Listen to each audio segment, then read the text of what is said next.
আসামী নারীর অনুষ্ঠানের আর একটা পর্বে আপনাদের স্বাগত জানাই বন্ধু। আশা রাখি নিশ্চয়ই ভালো আছেন।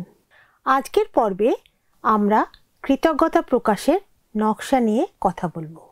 আমাদের সন্তানদের ছোট বড় সব রকম আশীর্বাদ গণনা করতে শেখানোর গুরুত্ব এবং কিভাবে কৃতজ্ঞতাপূর্ণ জীবনযাপন আমাদেরকে আরও উন্নত করে তুলতে পারে সেই বিষয়ে আজ আমরা আলোচনা করতে চলেছি। তাহলে আসুন বন্ধু, এই বিষয়ে আমরা একটা খুব সুন্দর গল্প শুনি আগে। একটি অন্ধ ছেলে একটি বড় বাড়ির সিঁড়িতে বসেছিল, আর তার পায়ের কাছে একটি ছোট কাপড় রাখা ছিল।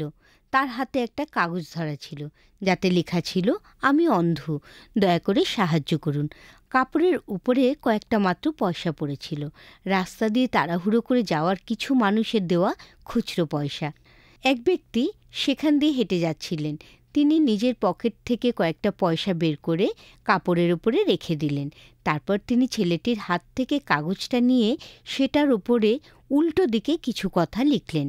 এরপর তিনি সে কাগজটা আবার ছেলেটার হাতে দিয়ে দিলেন, যাতে পথচারীরা নতুন লেখাটি পড়তে পারে। অল্প সময়ের মধ্যেই কাপড়ের ওপরটা ভরে যেতে শুরু করলো।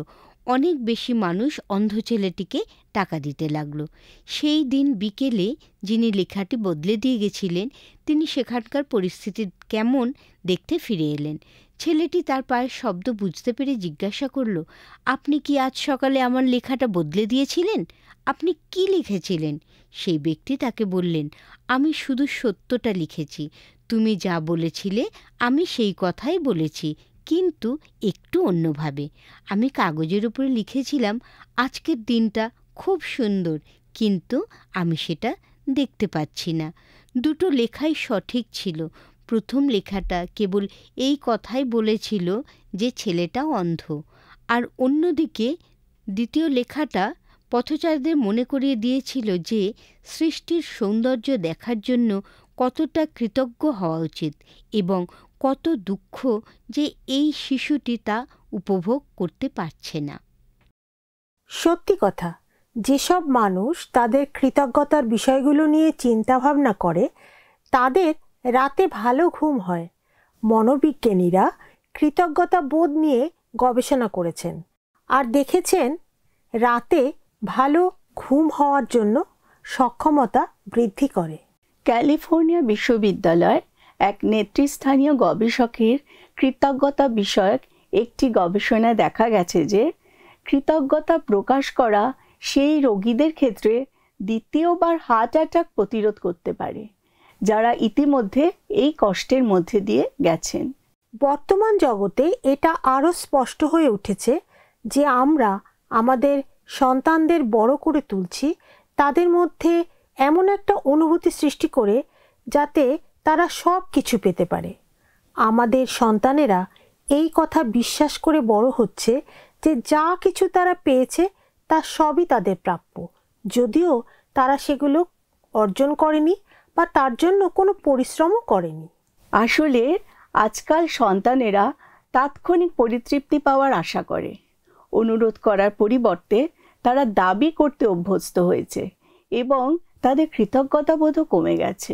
আমি প্রায় শুনি যে আজকের বাবা মারা তাদের সন্তানদের অধিকারের অনুভূতি বিষয় নিয়ে অভিযোগ করেন, এমনকি এর জন্য নিজেদের দোষীও মনে করেন। মা বাবা হিসেবে আমরা সবাই চেষ্টা করি আমাদের সন্তানদের এমন একটা জীবন দিতে যা আমাদের নিজেদের চেয়েও অনেক বেশি ভালো। সদিচ্ছা সম্পন্ন মা বাবা হিসেবে আমরা আমাদের সন্তানদের স্বাস্থ্যবান ও সুখী রাখতে যা সম্ভব তা করি। তার ফলে আমরা তাদের এমন সুযোগ সুবিধা দিয়ে দিই যা আমরা নিজেরাও আগে কখনো পাইনি। তারা নাচ শেখা, গান বাজনা, ক্রিকেট, সাঁতারে ক্লাসে যাওয়া ইত্যাদির মধ্যে দিয়ে যায় এবং আমরা এটাও নিশ্চিত করি যে তারা যেন জগতের সাথে তাল মিলিয়ে চলার জন্য সবচেয়ে নতুন ইলেকট্রনিক ডিভাইসগুলো পেতে পারে। কখনো কখনো আমরা হতাশ হয়ে পড়ি, কারণ এইসব ছেলেমেয়েরা কখনোই যেন সন্তুষ্ট হয় না। যতই আমরা তাদের দিই না কেন তারা সেটাকে যথেষ্ট বলে মনে করে না। সব সময় আরও বেশি এরকম চাইতে থাকে। আমি এখনই চাই এই মনোভাব, ঘরের কাজে সাহায্য না করা, যাদের কম আছে তাদের প্রতি অমার্জিত ব্যবহার করা, এসবই গুরুতর উদ্বেগের কারণ। মা বাবা হিসেবে আমাদের অবশ্যই এমন ভারসাম্য বজায় রাখতে হবে যেখানে আমরা আমাদের সন্তানদের সবচেয়ে ভালো সুবিধা দিতে পারি। তবে একই সঙ্গে তাদের এটাও শেখাতে হবে যে জগৎ শুধুমাত্র তাদের চারপাশেই ঘোরে না। সুতরাং আমাদের সন্তানদের জন্য তাদের জীবন ও পরিস্থিতির প্রতি কৃতজ্ঞতা প্রকাশ করতে শেখাটা খুব জরুরি। আমাদের অনেকেই এমন সুবিধাপ্রাপ্ত সমাজে আমরা বসবাস করছি যেখানে দৈনন্দিন চাহিদাগুলো কোনো দুশ্চিন্তা ছাড়াই পূরণ হয়ে যায়। খেয়াল করে দেখেছো, শিশুরা যখন উপহার পায় তখন তারা কখনো যেন সন্তুষ্ট হয় না, তারা শুধু আরও বেশি চাইতে থাকে। এটা আমাদের দায়িত্ব যে অন্তত বস্তুগত উপহারের পাশাপাশি তাদের মধ্যে কৃতজ্ঞতার অনুভূতি যেন আমরা গড়ে তুলতে পারি। আমরা কিভাবে নিশ্চিত করব যে আমরা আমাদের সন্তানদের সবচেয়ে ভালো সুযোগ সুবিধা দেওয়ার পাশাপাশি তাদের কৃতজ্ঞ, বিবেচনাশীল এবং সহানুভূতিশীল হিসাবে গড়ে তুলছি? আর বকাঝকা খুব কমই কাজে আসে। বকাঝকা করা বা শিশুকে বোঝানো যে সে দোষী কেবল তাদের মনে বিভ্রান্তি সৃষ্টি করে। তাহলে প্রশ্ন থেকেই যায়, আমরা কিভাবে সন্তানদের তাদের জীবন আর ইতিমধ্যে তারা যে অসংখ্য উপহার পেয়েছে সেটা উপলব্ধি করতে আর কৃতজ্ঞ হতে শেখাবো? আসলে এর উত্তর লুকিয়ে আছে সেই ছোট ছোট চিন্তার অভ্যাসে, যা আমরা প্রতিদিন আমাদের বাড়িতে গড়ে তুলতে পারি। আমরা আমাদের পরিবারে একটা কৃতজ্ঞতাপূর্ণ চিন্তার অভ্যাস তৈরি করতে পারি। আমরা যখন ছোট ছিলাম, আমার মা আমাদের ধন্যবাদ দিয়ে বাড়ির চারপাশে আমাদের জন্য নোট লিখে রাখতেন। যেমন আমরা যদি মনে করে বাসন ধুয়ে রাখতাম, তাহলে তিনি আমাদের কাজের প্রশংসা করে একটা নোট লিখে রাখতেন। আর তাতে কি কোনো তফাৎ হতো? হ্যাঁ, হতো তো। শুধু দিনটা ভালোভাবে শুরু হওয়ার অনুভূতি না, এটা আমাকে আরও বেশি সাহায্য করতে অনুপ্রাণিত করে তুলেছিল। অল্প দিনের মধ্যেই আমরাও আমাদের জন্য করা কাজগুলোর জন্য কৃতজ্ঞতা প্রকাশ করে আমাদের মা বাবাকে ধন্যবাদ জানিয়ে নোট লিখতে শুরু করেছিলাম। বাহ, অসাধারণ! আমি সম্প্রতি ইহুদি রীতি মেজুজা সম্পর্কে পড়ছিলাম। সাধারণত এটি একটি সুন্দর ছোট পাত্র, যার ভেতরে পার্চমেন্ট অর্থাৎ শক্ত কাগজে তোড়া থেকে লেখা আশীর্বাদ বাক্য রাখা থাকে। আচ্ছা, সেটা কি জন্য?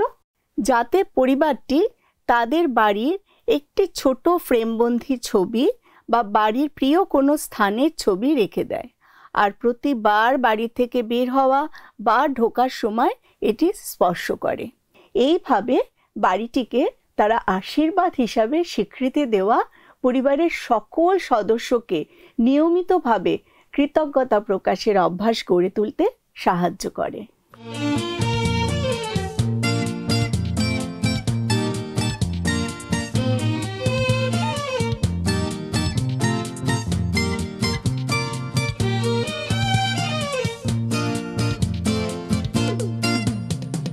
যীশু খ্রিস্টের অগ্রদূত, তার আলোক বর্তিকা, তার ধর্ম রাজ্যের সেনাদল, তার জয়ের পতাকা। আমরা যীশু খ্রিস্টের অগ্রদূত, তার আলোক বর্তিকা, তার ধর্ম রাজ্যের সেনাদল, তার জয়ের পতাকা।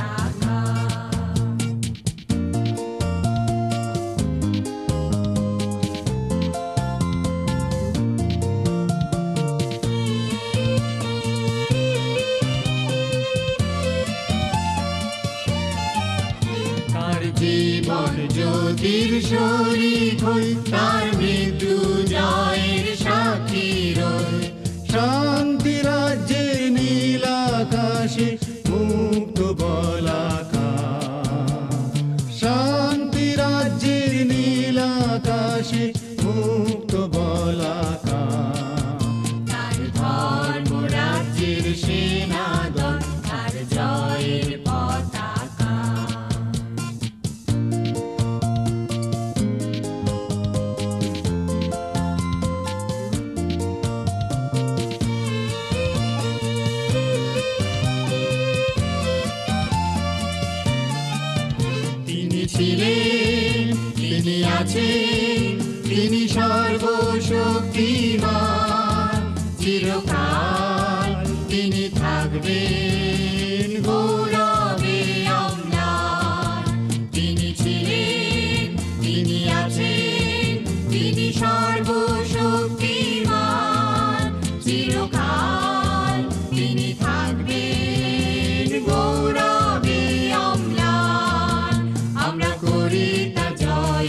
ছাত্রকে আমি চিনতাম যে একবার আমায় বলেছিল যে সে অভিনয় করা শেখার সিদ্ধান্ত নিয়েছে, কারণ তার ঠাকুমা তাকে সব সময় বলতেন যখনই কারো সাথে মতবিরোধ হয় সে অন্যের জুতো পায়ে গলায়।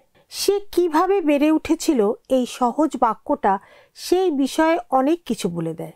তার সহজ উত্তরই তার সম্পর্কে অনেক কিছু প্রকাশ করে। সঙ্গে সঙ্গে আমি বুঝতে পেরেছিলাম কেন সে এত ভালো ছাত্রনেতা, কলেজ কমিউনিটির সক্রিয় সদস্য এবং সহপাঠীদের অতি প্রিয় একসময় ছিল। ছোট ছেলে মেয়েদের সবচেয়ে সুন্দর গুণগুলির একটি হলো তাদের বর্তমান জগৎ নিয়ে বেঁচে থাকার সক্ষমতা। কিন্তু এই ইতিবাচক গুণটিকে অনেক সময় সব কিছু এখনই পাওয়া জিদ হিসেবে প্রকাশ পায়। ধৈর্য শেখানো নিজেই এক ধরনের ধৈর্যের শিক্ষা, মা বাবার জন্য যেমন তেমনি সন্তানদের জন্য। এটা আমাকে সেই শিশুদের কথা মনে করিয়ে দেয় যারা গাড়িতে ওঠার পর 5 মিনিটের মধ্যেই জিজ্ঞাসা করতে শুরু করে আমরা কি পৌঁছে গেছি।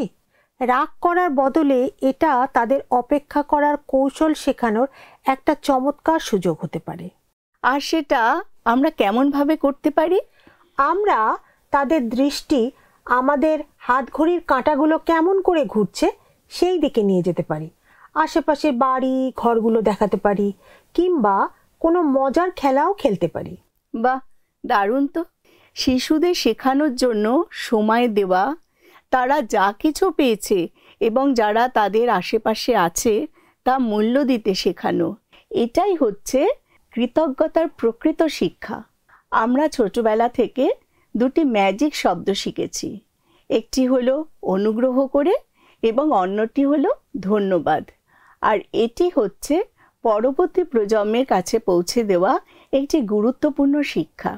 আমাদের সন্তানেরা যেন সকালে ঘুম থেকে ওঠার পর তাদের প্রার্থনার সময় ঈশ্বরকে ধন্যবাদ বলতে অভ্যস্ত হয়, সে বিষয়ে জোর দিতে হবে এবং সারা দিন ভদ্র আচরণের উদাহরণ দেখিয়ে তাদের সেটা শেখাতে হবে।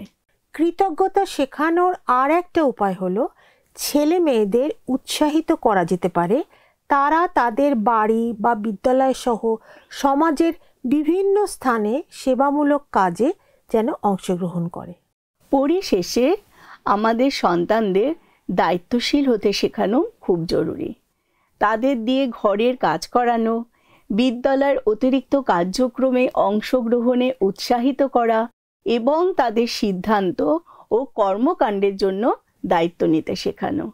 জানো, আমি এমন পরিবারকে দেখেছি যেখানে পরিবারের সব সদস্যই তাদের বাড়িকে নিরাপদ, পরিষ্কার আর সুশৃঙ্খল রাখার দায়িত্ব ভাগ করে নেয়। আমরা অনেকেই মনে করি যে শুধু ছেলেমেয়েদের দায়িত্ব দিয়ে দিলেই হবে, তারপর তারা কিভাবে কাজটা করবে সেটা নিজেরাই বুঝে নেবে। কিন্তু প্রথমে কয়েকবার তাদের সঙ্গে সঙ্গে কাজ করা দরকার, যাতে আমরা দেখাতে পারি কিভাবে জিনিসপত্র গুছিয়ে রাখা বা পরিষ্কার করে রাখতে হয়।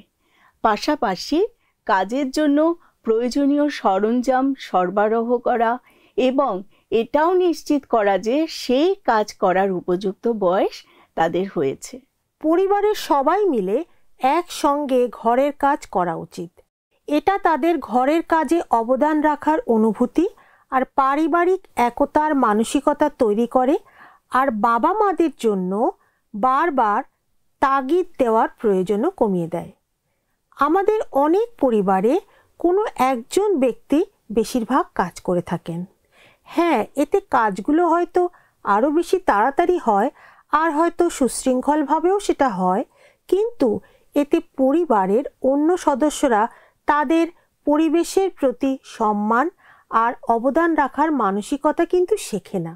আর আমাদের সন্তানদের কৃতজ্ঞতা শেখানোর আরেকটি গুরুত্বপূর্ণ সময় হলো আমাদের খাবার আগে। আমরা খাবার আগে প্রার্থনা করি বা না করি, এটি হচ্ছে প্রতিদিন আমরা কি জন্য কৃতজ্ঞ সেটা জানার একটা উপযুক্ত সময়।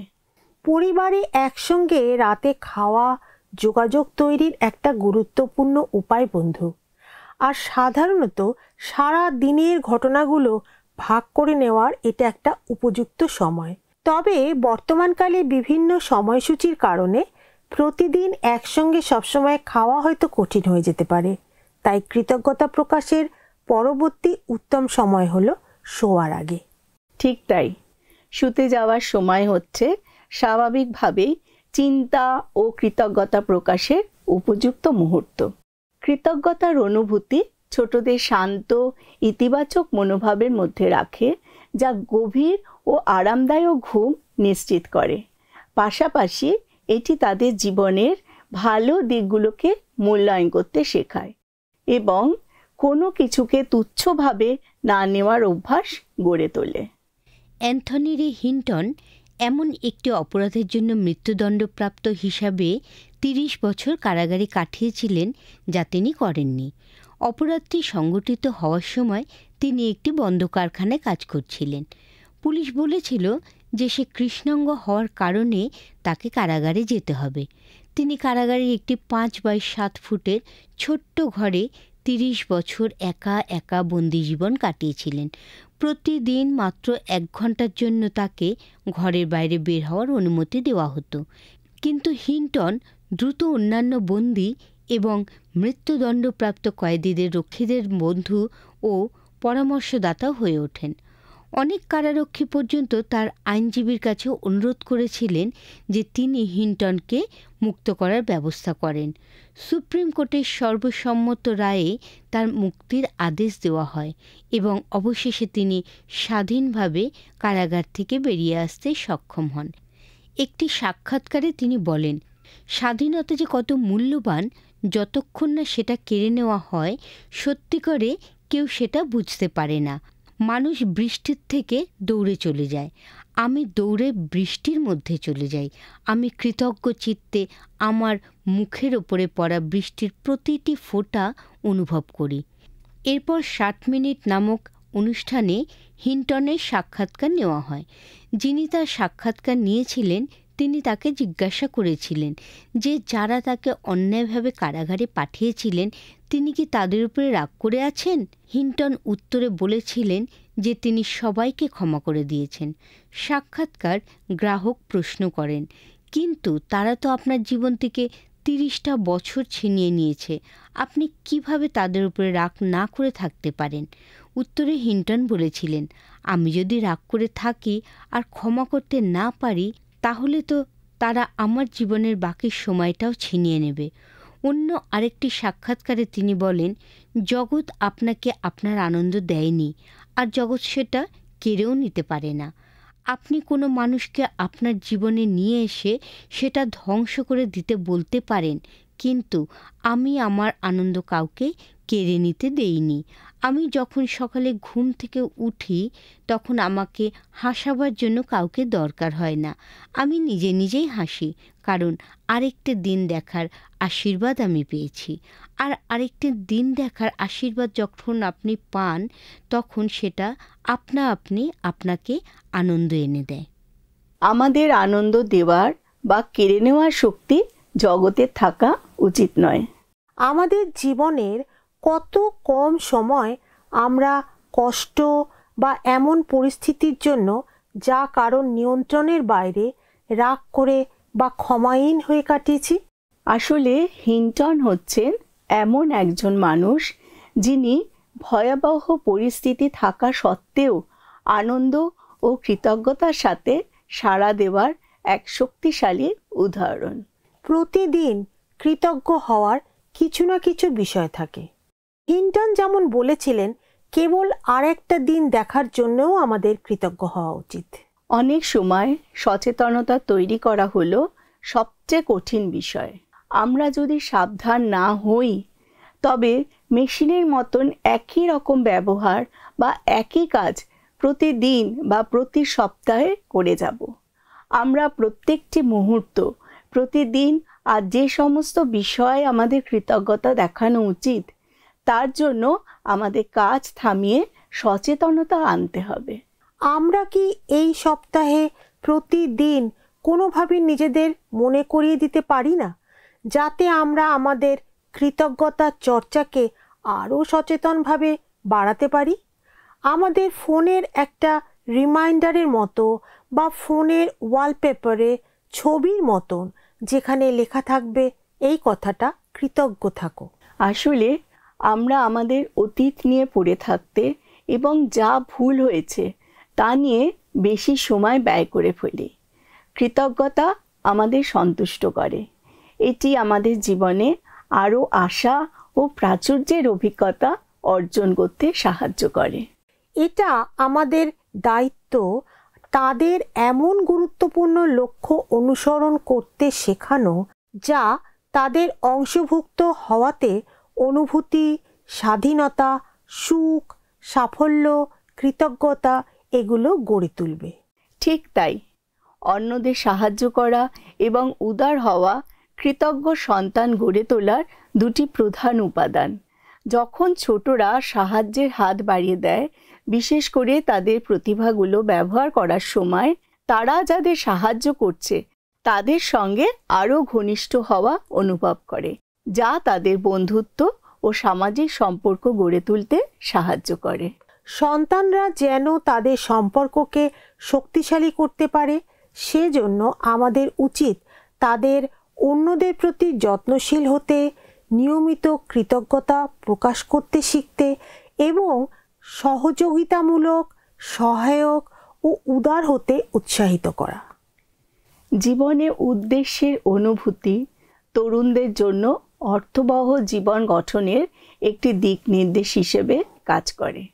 প্রাপ্তবয়স্ক হিসেবে ছোটদের আবেগকে সাহায্য করা এবং তাদের মূল্যবোধ, আগ্রহ ও স্বপ্নের সঙ্গে সঙ্গতিপূর্ণ একটি উদ্দেশ্যমূলক পথ খুঁজে পেতে সহায়তা করা আমাদের দায়িত্ব। এটা শুরু হয় এমন উপায় খোঁজার মাধ্যমে যার দ্বারা তারা পরিবর্তন আনতে পারে। জীবনের গভীরতম কৃতজ্ঞতা জন্মায় বৃহত্তর চিত্রের সাথে সংযোগ স্থাপন করা থেকে, অন্যদের জন্য গুরুত্বপূর্ণ কোনো বিষয়ে মনোযোগী হওয়া এবং ভবিষ্যতে সমাজে অবদান রাখার মতো কাজ করা থেকে। প্রিয় বন্ধু, কৃতজ্ঞ সন্তান গড়ে তোলার চেষ্টা শুধুমাত্র পরিবারের বিষয় নয়, এটি সমাজের জন্য গুরুত্বপূর্ণ। সমাজের জন্য কৃতজ্ঞতার শক্তিকে কাজে লাগানো অত্যন্ত প্রয়োজনীয়। আমাদের জগৎ যখন সাংস্কৃতিকভাবে বৈচিত্র্যময় ও ডিজিটালভাবে সংযুক্ত হয়ে উঠেছে, তখন আমাদের উচিত সন্তানদের মধ্যে সবথেকে ভালো গুণগুলি বিকাশে সহায়তা করা। যে কোনো মূল্যবান বিষয় অর্জন করতে সময় ও পরিশ্রম এই দুটো লাগে। এটা বাস্তবে রূপ দেওয়া আমাদের সবার দায়িত্ব। কৃতজ্ঞ সন্তান গড়ে তোলা সহজ কাজ নয়। আমরা একটি কঠিন ও আত্মকেন্দ্রিক জগতে বসবাস করি, যেখানে জীবন উত্থান পতনে ভরা। কিন্তু ঈশ্বরের সাহায্যে আমরা আমাদের মনকে এমনভাবে গড়ে তুলতে পারি যাতে আমাদের সন্তানরা কৃতজ্ঞতা শিখতে পারে, এমনকি যখন আমাদের পরিস্থিতি প্রত্যাশা অনুযায়ী চলে না তখনও। যখন আমরা আমাদের সন্তানদের সঙ্গে বাইবেল পাঠ করি আর তাদের প্রার্থনা করতে শেখাই, তারা ঈশ্বরকে ধন্যবাদ জানাতে শেখে। তিনি সমস্ত মঙ্গল ও পরিপূর্ণ আশীর্বাদের দানকর্তা। তারা ঈশ্বরের প্রেম, অনুগ্রহ ও ক্ষমার জন্য কৃতজ্ঞতা প্রকাশ করতে শেখে। এই জগৎ কখনো আমাদের তৃপ্ত করতে পারে না, আর সেটা আমাদের সন্তানদেরও তৃপ্ত করতে পারবে না। কিন্তু তাদের মনে রাখা উচিত যে আমাদের কৃতজ্ঞতার ভিত্তি আমাদের দৈনন্দিন ভালো মন্দের উপর নয়, বরং আমাদের ঈশ্বরের মহিমাময় মঙ্গলতার উপরেই নির্ভর করে। আসুন বন্ধু, আমরা প্রার্থনায় যাই।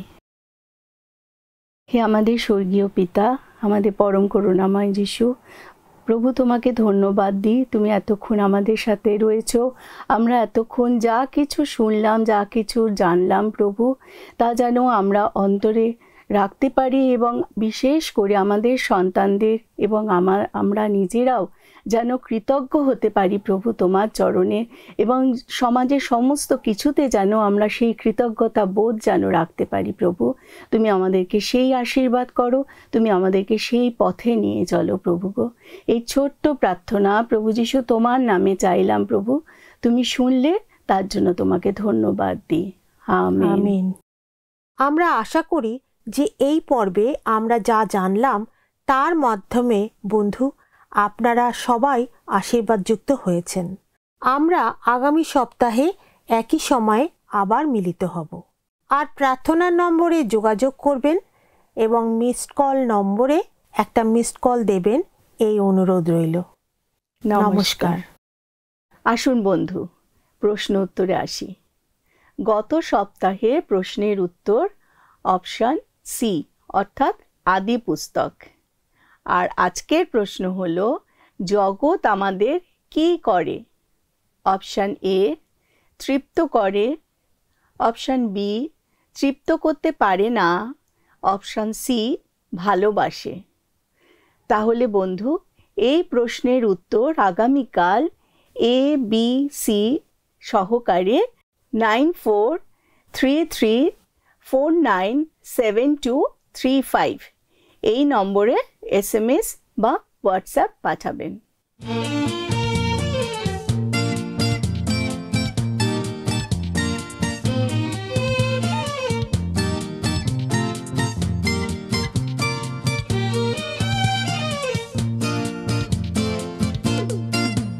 আমরা যীশু খ্রিস্টের অগ্রদূত, তার আলোক বর্তিকা, তার ধর্মরাজ্যের সেনাদল, তার জয়ের পতাকা। আমরা যীশু খ্রিস্টের অগ্রদূত, তার আলোক বর্তিকা, তার ধর্মরাজ্যের সেনাদল, তার জয়ের পতাকা।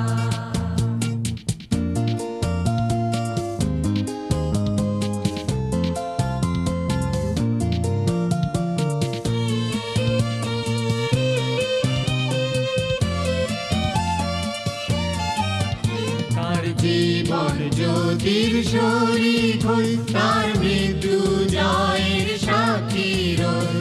শান্তি রাজ্যের নীল আকাশে মুক্ত বলাকা, শান্তি রাজ্যের নীল আকাশে মুক্ত বলাকা। তার ধর্ম রাজ্যের সেনাদল, তার জয়ের পতাকা।